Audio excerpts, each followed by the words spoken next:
I had this idea for a short, and I produced it and starred in it, and that was great. I just loved every minute of it. How long did it take to get like that whole, I mean, just doing the short and producing it and getting all of that? Because I mean, a lot of people don't understand the time and effort it takes to actually get something done. Oh my God. That was like about a year. I mean, I wrote it, and then my friend who produced that first movie that I did, directed it, and it took a while. I mean, it wasn't that hard because it was a short, it was only 15 minutes, but about a year, and I loved every minute of it. Then I decided, you know what, I'm going to get into this acting thing. So I went and, you know, I did like 10 movies in a row where I was 2 days, 1 day, a week, like, you know, scene here, scene there. And then I decided I was going to make my first movie. And I saw this story on like one of those documentaries, like Discovery or something. And I decided this is the subject I wanted. Holy Rollers. Did you see Holy Rollers? I didn't see it. I'm sorry. It's great. I've heard of it, but I've never seen it. Isn't it like some Hasids and some drugs and stuff? Yeah, that's a true story. Yeah, because there was another.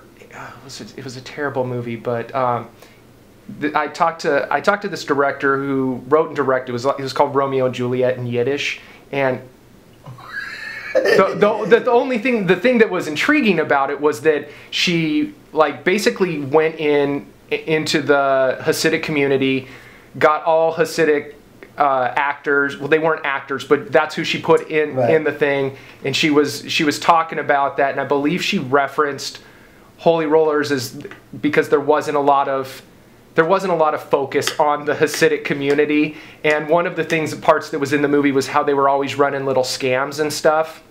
Oh. And so that was kind of how I heard about it. And awful movie, but you got to hear about my movie. Yes, exactly. Then that was literally the hardest thing I ever did in my life, is produce Holy Rollers. I found the story.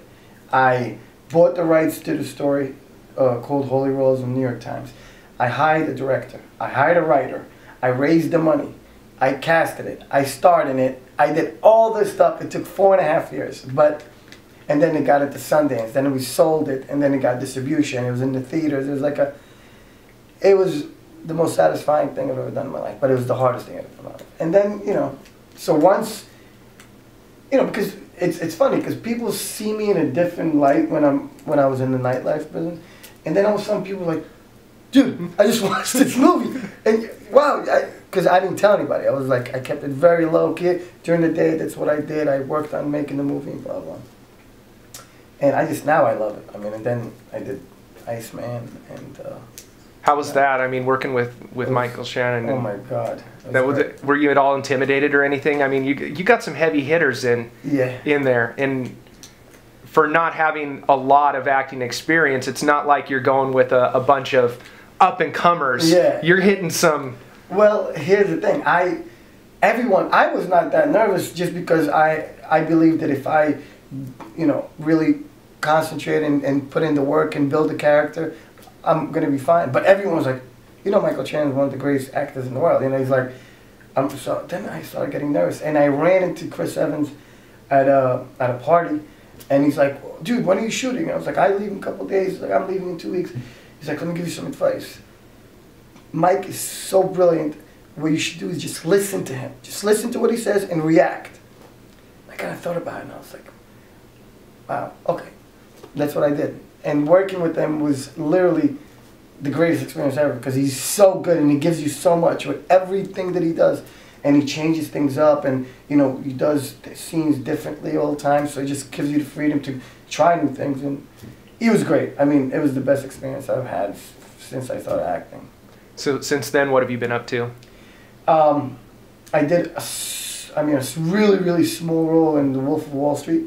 Now, with Martin Scorsese. Obviously, you're from New York, so I'm guessing you're a big Scorsese fan. The biggest. It's my favorite. What was that like when I mean, regardless of how small the part is?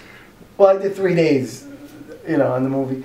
I'm telling you, it was like the most surreal thing ever, because there's my character's like, I play this guy and we're selling stock, penny stock, right? So I only have a couple scenes, but in one scene, he says to me, "Do you speak Hebrew?" I said, "Yeah." He goes, "I want you to do the same thing in Hebrew." And I was like, what? So just having him, you know, direct me and on the moment, it was just like, and that's when I realized that, you know, people misunderstand acting. They think it's like, just go in, you know your lines, you just say them, you know. It's like, there's so many different things that come with it. Sometimes you have to do lines off camera, and you have to give, you know, if the POV, if the camera's on the other person, you need to give them the same emotion even though you're not on camera. Like, these are things that I really didn't know going in because I wasn't, you know, trained. And just having him make me do it on the spot, I was just like, but I did it, and it was, I mean, just watching him the way he does things, and it's incredible. It was a dream, even though I might be in the movie for 10 seconds. You never even know. Like, it was just literally 3 small scenes, but it was the best. It was my favorite. I mean, you know, Raging Bull is my favorite movie probably of all time. That's got to be so surreal that to go from. It was, yeah. I mean, plus it's got to be like just an acting class for, I mean, Iceman and Wolf of Wall Street. I mean, you're dealing with a lot of heavy hitters that you could learn a lot from. Yes. I mean, one thing I learned was you literally have to be so prepared. Like, you cannot play around. You have to, like, literally concentrate, learn your lines, study your character, realize that your mannerisms got to be so different than your personal life. You know, so I started doing little things like holding my cigarette in my other hand and brushing my hair. Like, I just did things so different. So when because, you know, and the Iceman, Dino's so different than me. I'm just like, you know, I'm very like a follower, kind of like. Did you see the movie? Yeah. I saw it literally, has to have been like 3 months ago, because I was a big fan of the HBO documentary. Yeah. And then there was like some BBC footage that I was able to see, and there was some other stuff that was kind of compiled together. I think there were like 2 specials or something that were on them. I don't know, but I was a huge fan of that, which is kind of weird to say. But I mean, a guy that's killed 100+ people, well, but fan of the whole world. Yeah, I mean So when I saw that there was a movie coming out, I'm like, I don't give a shit when the screen, when it comes out, when it is. I'm like, sign me up for that first screening. So Where did you see it? It was actually in off of Wilshire, just a small little screening room, and Did you like it? loved it. I thought it was great. The only thing that and really wasn't a concern was that they made him more sympathetic than I thought they were gonna make him to be. Because it's, some people are gonna be like, oh, it's horrible what he did, but then he's got such the strong family side that at the end you're like, that's what makes, see, that's why Ariel is brilliant, because look, you can make him be the biggest killer and not concentrate on the family. A lot of people, I think, told Ariel and the producers, like, you know, maybe you should do like the cop and the one who's trying to take him down, and then it's like, but I thought the fact that he goes home and he's so good to his, if you watch the documentaries, when he talks about his family, he's like, you know, when he says like, the only people I hurt were like, you really feel like he loved, I mean, look, what he did obviously is probably the worst thing he could possibly do, but he really sincerely loved his family. I mean, regardless of what, he still, you know, had feelings. He loved his wife, he loved his kids, he wanted to protect them. I kind of feel like once he got into it, he realized that's how he can really be, you know, supporting them and provide for them, blah, blah. So yeah, I think everyone kind of looks at it and goes, look, obviously he's a killer and I hope he dies, but I mean, you can feel for the guy, the way he took care of his kids, and the kids are crying, and, you know, just... Yeah, they're upset. He sees that she wants the new place. But that makes the movie so interesting, because you walk away from it. I mean, I had a lot of friends that came to a screening, and they were like, even though I know he's a killer, I kind of felt bad for him, and that's where I think the movie is different, you know, than just doing a regular character just kills people. I mean, that's to me. Well, yeah, I mean, he's killed so many people that, I mean, you could literally just focus on all the different ways that he killed people, but it was like, you're watching it, and what I liked was that they didn't show the police part of it. Me too, that's what I really loved it in the script. I was like, finally, because American Gangster, I mean, the story is so incredible, but I just felt like the whole cop, it just dragged on, and like, no one really cares how they, like, it wasn't like such a, you know, crazy way of finding someone.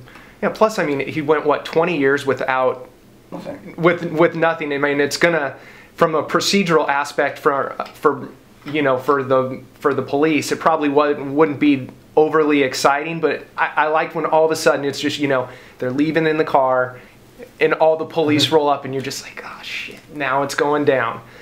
And yeah, it's great. I mean, doing the Iceman was probably, you know, it was the point where I realized this is what I want to do. I mean, and I actually met my manager on the set of the, he's Michael's manager. And he saw me do a scene with him in the hospital. He was there on set, and we were doing the scene, and he came up to me, and he was like, dude, who the fuck are you? I mean, you're standing toe-to-toe with Mike, and you're doing, I mean, do you have a manager? I was like, I have an agent. Who are you with? I was like, I'm CA. He's like, no manager? I mean, would you like, so he gave me his number, and he's been great.